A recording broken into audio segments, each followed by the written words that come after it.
तो मेरे प्यारे दोस्तों, मैं हूं सुधीर पांडे और आप देख रहे हैं 100 times education the branch of knowledge. इस वीडियो में हम लोग क्लास 9th की बायोलॉजी का chapter number 1 the cell cover करने वाले हैं। ये वीडियो यूपीएससी के लिए, यूपीपीएससी के लिए, एसएससी के लिए, बैंकिंग, रेलवे के लिए तो जरूरी है ही, और साथ साथ ये क्लास 9th से लेकर के क्लास 11th में भी ये चैप्टर आपको मिलेगा। तो सेल हर एग्जाम का बहुत ही फेवरेट टॉपिक है, इसलिए आप इसको जरूर अच्छे से ध्यान से देखिए। तो चलिए हम लोग चालू करते हैं कि आखिर सेल हमारे पास क्या होती है।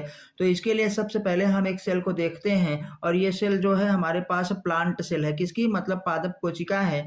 तो देखिए पादप कोशिका कैसे हम पहचानेंगे कि इसमें देखिए क्लोरोप्लास्ट है। क्या है? क्लोरोप्लास्ट। और क्लोरोप्लास्ट क्या होता है? केवल और केवल प्लांट सेल में होता है, एनिमल सेल्स में नहीं होता है। इसमें देखिए वैक्यूल है। वैक्यूल मतलब हमारे पास रिक्तिका है, और रिक्तिका काफी बड़ी है। ये जो वैक्यूल है ये काफी बड़ी है। तो हमारे पास लार्ज वैक्यूल किसमें? प्लांट सेल्स में पाई जाती है।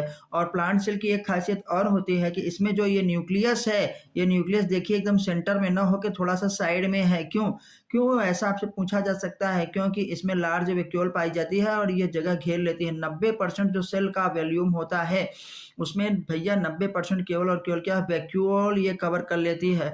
बाकी जो हमारे पास सेल ऑर्गेनेल्स वगैरह होते हैं वो 10% में आते हैं। तो हम लोगों ने एक प्लांट सेल को देख लिया। अब थोड़ा सा आगे बढ़ते हैं और इसके बारे में हम लोग डिटेल से फिर क्या है पढ़ाई करते हैं। तो चलिए देखते हैं कि आखिर हमारे पास कोशिका क्या होती है। तो कोशिका जो होती है जीवन की संरचनात्मक और क्रियात्मक इकाई होती है।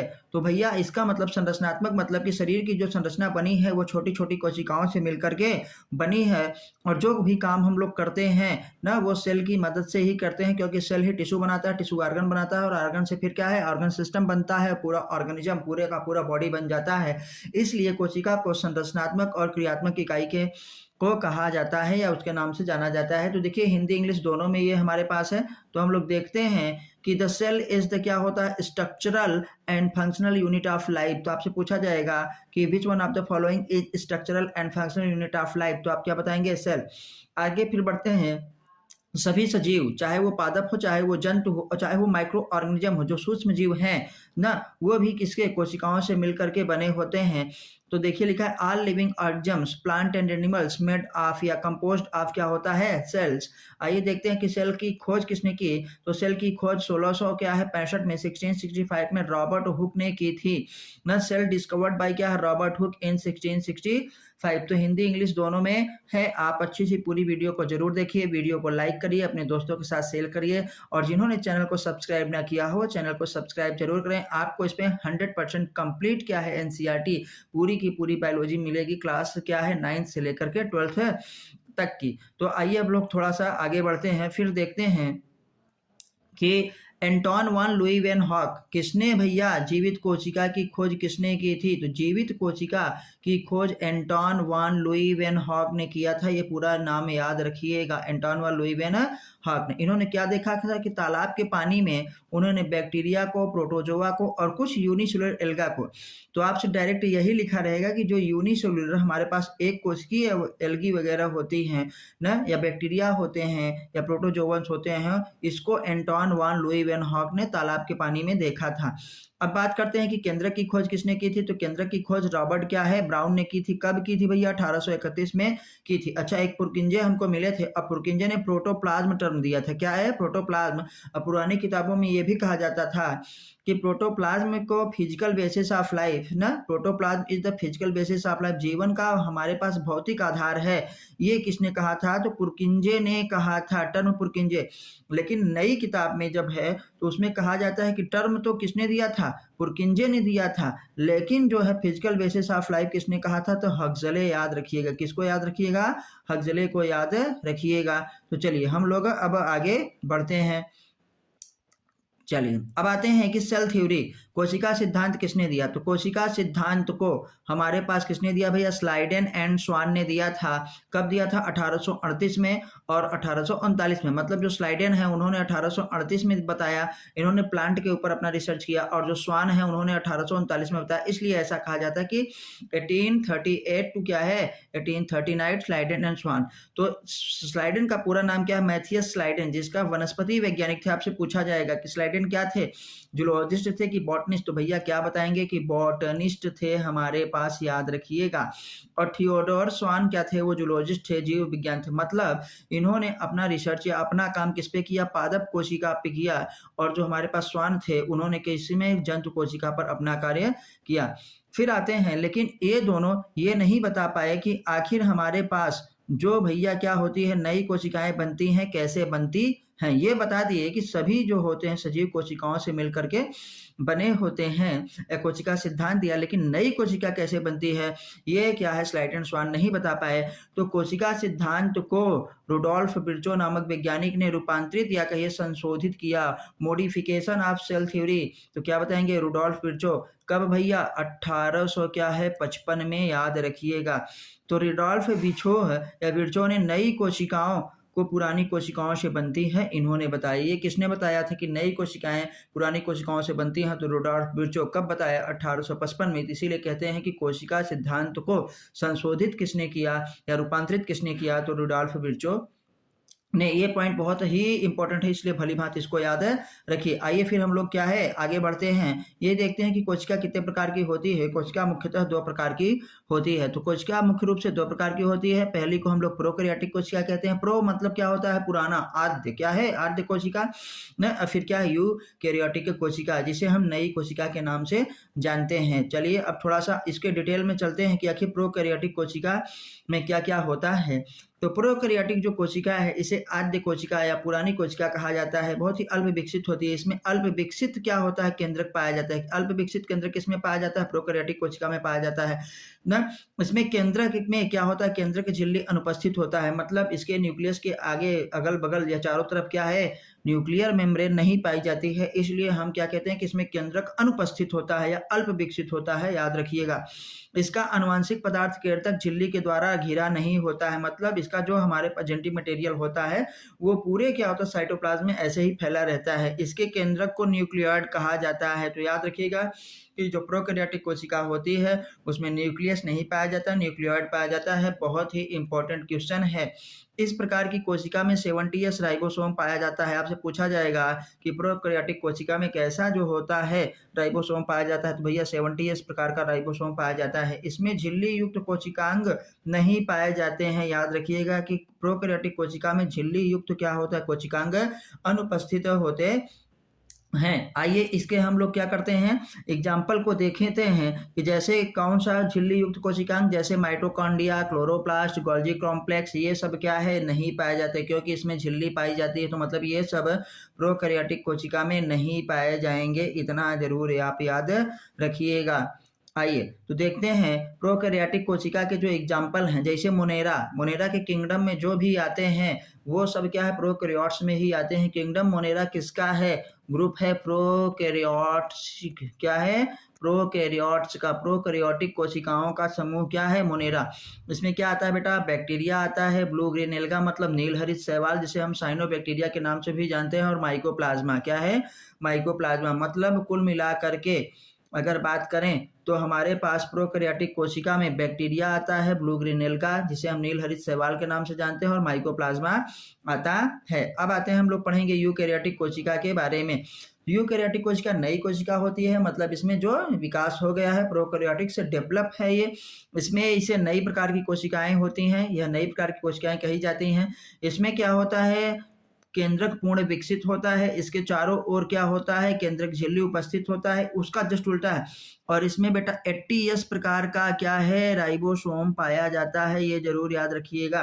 प्रोकैरियोट्स में 80s और यूकैरियोट्स में 80s पाया जाता है। इसका आनुवंशिक जो होता है पदार्थ केंद्रक झिल्ली के द्वारा घिरा रहता है, मतलब इसमें कंप्लीट न्यूक्लियस पाया जाता है। जिसमें न्यूक्लियर मेम्ब्रेन पाया जाएगा उसे कंप्लीट न्यूक्लियस कहेंगे, जिसमें न्यूक्लियस मेम्ब्रेन नहीं पाया जाएगा उसे इनकम्प्लीट कहेंगे, या कहेंगे उसे न्यूक्लियॉइड कहा जाता है।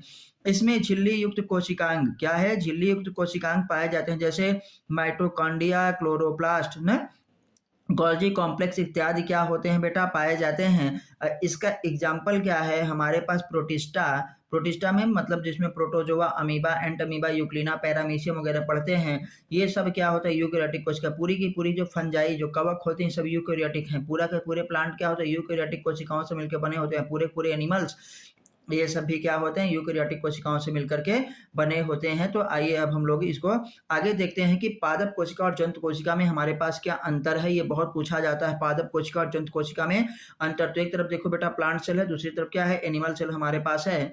तो सेल वाल केवल पादप कोशिका में पाया जाता है। क्लोरोप्लास्ट या जिसे हम प्लास्टिड में 3 होते हैं कहिया, क्लोरोप्लास्ट, क्रोमोप्लास्ट और ल्यूकोप्लास्ट। तो यहाँ मैंने क्लोरोप्लास्ट केवल लिखा है क्योंकि हम लोग हरित लवक स्पेशली पौधों में ज़्यादा देखते हैं। और लार्ज वैक्यूल्स ये सिर्फ ना किसमें पाई जाती हैं बेटा, पादप में उपस्थित होती हैं। मतलब अगर कहें कि सेल वाल किसमें पाया जाता है तो आप क्या बताएंगे कि सेल वाल हमारे पास केवल प्लांट में पाया जाता है, क्लोरोप्लास्ट केवल प्लांट में पाया जाता है, और लार्ज वैक्यूल किसमें, केवल प्लांट्स में। ये सब क्या एनिमल्स में अनुपस्थित होता है। और एनिमल्स में की बात करें तो सेंट्रियोल्स याद रखिएगा, सेल डिवीजन के लिए सिर्फ जंतु कोशिका में पाया जाता है सेंट्रियोल्स। लाइसोसोम भी जंतु कोशिका में ही पाया जाता है। और हमारे पास जो रिक्तिकाएं हैं, मतलब इसमें जो रिक्तिकाएं होंगी, वैक्यूल्स होंगी, छोटी छोटी होगी। तो आपसे क्वेश्चन पूछा जाएगा कि बड़ी रिक्तिका किसमें पाई जाती है, तो आप बताएंगे प्लांट सेल में। और पूछा जाएगा छोटी छोटी रिक्तिकाएं किसमें पाई जाती हैं, तो भैया एनिमल सेल में। ये जरूर इसको याद रखिएगा। चलिए बच्चों अब हम लोग आगे बढ़ते हैं। देखिए एक प्लांट और एनिमल कोशिका का हमने डायग्राम एनसीईआरटी की बुक से ही उठाया है। तो ये हमारे पास किसका है, ये प्लांट कोशिका का है। कैसे जानेंगे, तो याद रखिएगा कि इसमें हरित लवक है। क्या है, हरित लवक, मतलब क्लोरोप्लास्ट है। इसमें ये देखिए वैक्यूल, देखो कितना बड़ा सा वैक्यूल रिक्तिका है ना, और इसका केंद्रक क्या एक साइड में चला गया है, कॉर्नर पे। तो मतलब किसमें केंद्रक क्या होता है, कोशिका के मध्य में नहीं होता है। तो क्या बताएंगे, प्लांट कोशिका में। और किसमें मध्य में, देखो इसमें मध्य में है, तो किसमें, जंतु कोशिका में। बड़ी रिक्तिका किसमें पाई जाती है, पादप कोशिका में।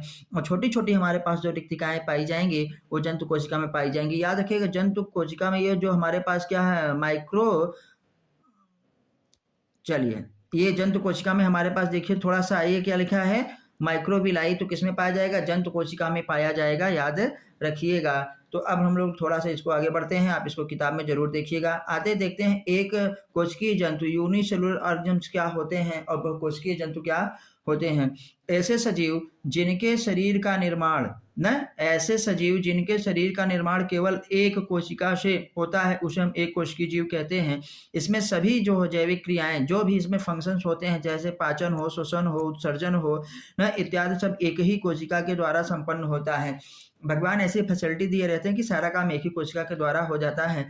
इसके अगर हम मेंबर्स की बात करें तो एक कोशिकी कौन कौन से होते हैं, किंगडम जो मोनेरा है वो, और किंगडम क्या है, प्रोटिस्टा। मतलब किंगडम मोनेरा में जैसे बैक्टीरिया आ गया हमारे पास, ब्लू ग्रीन एल्गा आ गया, माइकोप्लाज्मा आ गया, ये सब क्या होते हैं, एक कोशिका के बने होते हैं। प्रोटिस्टा में जैसे आपको जानते हैं अमीबा न, एंटमीबा, पैरामीशियम, यूग्लिना, ये सब हमारे पास देखिए किसके बने होते हैं भैया, एक कोशिकीय, मतलब एक कोशिका से बने होते हैं। और एक फंजाई है जिसका नाम है ईस्ट, ये बहुत ही याद रखिएगा। यूनिसेलुलर फंजाई जिसे हम क्या कहते हैं, ईस्ट भैया, एक कोशिकीय होती है। बाकी जो होते हैं सभी फंजाई बहुकोशिकीय होती हैं। और कुछ शैवाल, एक कोशिकीय शैवाल भी पाए जाते हैं, जैसे क्लेमाइडोमोनास वगैरह, ये सब क्या एक कोशिकीय शैवाल होते हैं। तो हम क्या कह सकते हैं कि कुछ फंजाई और कुछ शैवाल एक कोशिकीय होते हैं। बैक्टीरिया एक कोशिकीय है, अमीबा, पैरामीशियम, यूग्लिना, ये सब क्या एक कोशिकीय जीव होते हैं। अब हम देखेंगे बहुकोशिकीय जीवों के बारे में। बहुकोशिकीय जीव मतलब मल्टीसेलुलर ऑर्गेनिजम्स, नाम ही से पता है, जिसमें क्या है, शरीर का संगठन एक कोशिका से अधिक का हो। मतलब कि जिसके शरीर का निर्माण एक से अधिक कोशिका से होता है, एक से अधिक कोशिका कहें या बहुत सारी कोशिकाओं से होता है, उन्हें हम बहुकोशिकीय जीव कहते हैं। जैसे कौन कौन से बेटा, फंजाई आते हैं, प्लांटी, एक्सेप्ट क्या होता है, ईस्ट, याद रखिएगा, एक्सेप्ट ईस्ट। ईस्ट को छोड़ करके सभी फंजाई क्या होते हैं, सभी कवक बहुकोशिकीय होते हैं। सभी प्लांट क्या होते हैं, बहुकोशिकीय होते हैं। सभी एनिमल्स क्या होते हैं, बहुकोशिकीय होते हैं, याद रखिएगा। तो हम लोगों ने एक कोशिकीय और बहुकोशिकीय देख लिया। अब हम पढ़ेंगे स्ट्रक्चर ऑफ क्या होता है सेल। एक सेल में क्या क्या होता है, तो देखिए प्लांट सेल को ही हमने लिया है। प्लांट को सेल क्योंकि बहुत अच्छी से दिखती है और बड़ी सी दिखती है। तो याद रखिएगा कि देखिए इसमें प्लांट सेल है, इसमें क्या क्या होता है कि देखिए सबसे बाहर ये जो ऐसे ऐसे है, सबसे बाहर ऐसे ऐसे है, ये क्या होता है, एक कोशिका के कितने भाग होते हैं, कोशिका का स्ट्रक्चर हम पढ़ रहे हैं। तो हमारे पास क्या आता है, सेल वाल। सबसे पहले चीज क्या आएगा बेटा, देखो यहाँ पे सेल वाल है, क्या है, सेल वाल, पहली चीज। सेल वाल के अंदर जब देखेंगे तो ये देखो सेल मेम्ब्रेन, ये देखो क्या है, सेल मेम्ब्रेन। अच्छा, फिर आते हैं सेल वॉल हो गया, सेल वॉल के अंदर क्या है, सेल मेम्ब्रेन हो गया, उसके अंदर फिर देखो ये सब क्या है, जो ऐसे ऐसे फ्लूइड ये सब भरा है, ये सब क्या है, साइटोप्लाज्म। क्या है, साइटोप्लाज्म मतलब कोशाद्रव्य, 3 भाग। और चौथा भाग हमारे पास क्या हो गया, केंद्रक। क्या हो गया, केंद्रक हमारे पास होता है। और उसके बाद साइटोप्लाज्म में ही देखो तो बहुत सारे सेल ऑर्गेनेल्स हैं, कोशिकांग मतलब कोशिका के अंग भी हैं। जैसे यहाँ पे हम देखें तो ये क्या, देखिए क्लोरोप्लास्ट हमारे पास है, ये माइटोकॉन्ड्रिया है, ये गोल्जी कॉम्प्लेक्स है ना, ये हमारे पास वैक्यूल हो गया है, ये लाइसोसोम वगैरह छोटे छोटे जो हमारे पास हैं, पैराक्सीसोम वगैरह। तो देखिए सेल वॉल है, सेल मेम्ब्रेन 2 भाग, तीसरा क्या है बेटा, साइटोप्लाज्म है ना, ये जो द्रव्य भरा है, चौथा हमारे पास केंद्रक है, और उसी साइटोप्लाज्म में सभी हमारे पास क्या होते हैं, कोशिकांग मतलब सेल ऑर्गेनेल्स हैं। तो आइए अब हम लोग जो है आगे देखते हैं, एक एक करके पढ़ते हैं। तो एक कोशिका के कितने भाग होते हैं, कोशिका के मुख्य भाग में देखिए हमारे पास क्या होता है, कोशिका झिल्ली सेल मेम्ब्रेन होता है, और सेल मेम्ब्रेन के अंदर बाहर अगर प्लांट सेल है तो क्या होगा, सेल वॉल। क्या होगा, सेल वॉल, याद रखिएगा। फिर क्या होगा, केंद्रक, केंद्रक, फिर क्या होगा, साइटोप्लाज्म, और इसी साइटोप्लाज्म में बहुत सारे हमारे पास कोशिकांग पाए जाते हैं। तो एक सेल के क्या कितने भाग हो सकते हैं, सेल वॉल हो सकता है, सेल मेम्ब्रेन होता है, केंद्रक होता है, साइटोप्लाज्म होता है, और सेल ऑर्गेनेल्स होते हैं। और सेल ऑर्गेनेल्स में आइए देखते हैं कौन कौन से सेल ऑर्गेनेल्स होते हैं। जैसे माइटोकॉन्ड्रिया, राइबोसोम्स, गोल्जी बॉडी ना, एंडोप्लाज्मिक रेटिकुलम, लाइसोसोम, प्लास्टिड, और क्या होते हैं बेटा, वैक्यूल्स। ये सब हमारे पास क्या हैं, सेल ऑर्गेनेल्स होते हैं। अब इन्हीं को एक एक करके हम लोग पढ़ेंगे। तो देखते हैं सबसे पहले सेल का पहला भाग जिसे हम कहते हैं कोशिका झिल्ली, सेल मेम्ब्रेन। तो कोशिका झिल्ली सब में पाई जाती है, चाहे प्लांट हो चाहे एनिमल हो। और प्लांट में सेल मेम्ब्रेन के बाहर भी एक सेल वॉल जिसे कोशा भित्ति कहते हैं पाई जाती है। तो कोशिका की बाहरी रूप से घेरने वाली पतली झिल्ली को हम लोग क्या कहते हैं बेटा, कोशिका झिल्ली कहते हैं। यह अर्ध पारगम्य सेमी परमिएबल, या इसी को क्या कहते हैं, सेलेक्टिव परमिएबल, सिलेक्टिव परमिएबल चयनात्मक पारगम्य होता है। मतलब कुछ ही चीजों को अंदर आने देती है, कुछ ही चीजों को बाहर जाने देती है। तो आते हैं पदार्थों का अंदर बाहर, देखिए पदार्थों का अंदर बाहर आना नियंत्रित करती है कौन, तो बताएंगे भैया सेल मेम्ब्रेन नियंत्रित करती है। चलिए बच्चों आगे पढ़ते हैं। अब आते हैं उसके बाद सेल मेम्ब्रेन के बाद डायरेक्ट आते हैं पहले न्यूक्लियस में, और इन्हीं दोनों के बीच में फिर क्या पाया जाएगा, साइटोप्लाज्म। तो जो न्यूक्लियस होता है हमारे पास केंद्रक, यह कोशिका का नियंत्रण केंद्र है। तो हमारे पास बताया पूछा जाएगा कि आप बताइए कंट्रोल क्या होता है पॉइंट ऑफ न्यूक्लियस, या हमारे पास नियंत्रक कौन का काम करता है, केंद्र कौन करता है, तो आप बताएंगे न्यूक्लियस। तो आते हैं इसमें डीएनए मौजूद होता है, क्योंकि क्रोमोसोम होता है न्यूक्लियस के अंदर, और क्रोमोसोम पे हमारे पास डीएनए लगे हुए होते हैं। तो भैया आते हैं केंद्रक के मुख्य भाग, किसके भाग देखेंगे, केंद्रक के मुख्य भाग। तो बेटा एक केंद्रक है ऐसे ना, केंद्रक क्या होता है, दोहरी झिल्ली से ऐसे ऐसे घिरा होता है, और बीच बीच में ऐसे कटा हुआ होता है, ये बीच बीच में भी ऐसे कटी होती है। तो न्यूक्लियर मेम्ब्रेन जिसे हम न्यूक्लियर झिल्ली के नाम से जानते हैं।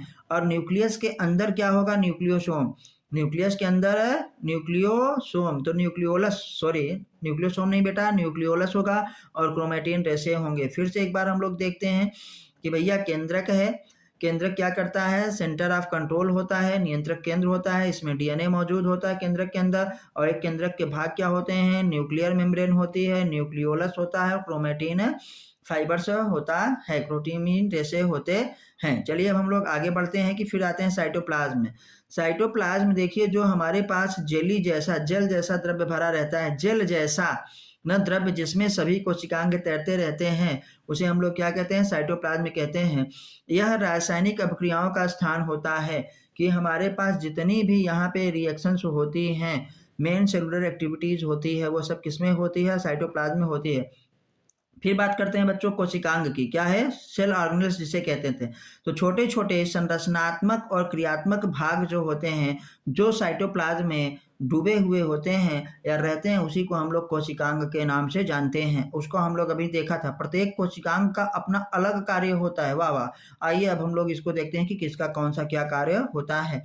तो हम बात करते हैं पहले, सबसे पहले किसकी, माइटोकॉन्ड्रिया की। किसकी बात करते हैं, माइटोकॉन्ड्रिया की। तो देखिए माइटोकॉन्ड्रिया को पावर हाउस ऑफ सेल कहते हैं, कोशिका का पावर हाउस कहते हैं। क्यों कहते हैं? क्योंकि ये एटीपी का निर्माण करता है। आपसे पूछा जाएगा वाई वी कॉल क्या होता है, why we call power house of cell of क्या है, माइटोकॉन्ड्रिया। माइटोकॉन्ड्रिया को हम लोग क्या है, पावर हाउस ऑफ सेल क्यों कहते हैं? क्यों? क्योंकि ये एटीपी का बेटा निर्माण करता है, याद रखिएगा।